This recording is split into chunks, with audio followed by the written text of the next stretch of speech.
Let me show you how to make Crawfish Monica at home. This is a creamy, spicy pasta with crawfish tails that's only served at the Jazz Fest in New Orleans. Today I've got crawfish tails, I've got a little jazz playing in the background, and I'm ready to cook. Let me show you. So here I have some chicken bouillon powder that I'm going to add into my pot of water. This is what I'm going to cook my Rotini Pasta in, which is the type of pasta that you will find at Jazz Fest. But you could use penne if that's what you got. So in another pot or pan, I'm going to add some olive oil and some butter. Give that a mix and let it melt down.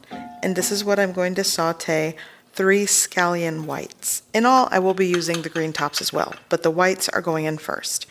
So I'm just going to give that a mix and saute well. I'm also going to add 3 cloves of chopped garlic. So for the next ingredient, I'll say add it to taste.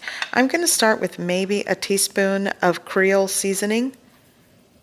And as I work things in, I'll give it a taste and add more.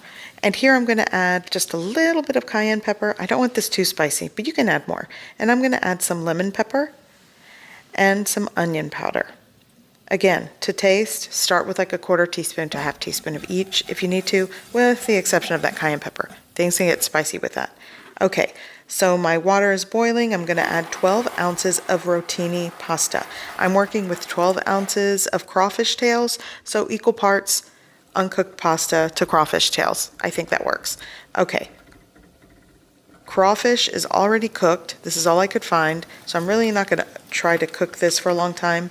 I just want to crank up the heat and give this a quick saute just to warm it through, heat it through, and mix it with everything in the pan. At this point, I'm working with a medium heat and I'm going to add heavy cream. I'm probably going to start with 1.5 cups of heavy cream, and I might add a little more later, but you'll want to give this a mix, and over a moderate heat, you'll want to reduce this for several minutes. And be sure to give it a taste and adjust seasoning as you go. So here's this trick that I like to do, which avoids me having to make a roux to thicken the cream sauce. I like to undercook the pasta. I'll cook it for 5 minutes, and then I will put it into the cream sauce and just let it finish cooking in the cream sauce as it reduces. And when the pasta releases some of that starchiness, it helps to thicken the cream sauce. Because as you can see, as I'm stirring it, if this pasta was cooked, the cream sauce is really watery. So that's just something I like to do. So I have it at a low heat and just let it reduce. So I'm going to add some Louisiana hot sauce, maybe like 2 teaspoons to a tablespoon. I like the briny tang of Louisiana hot sauce, so I like to add it in. I'm adding fresh chopped scallion greens and parsley. You could garnish with that. I'm just going to mix it in, and that's it.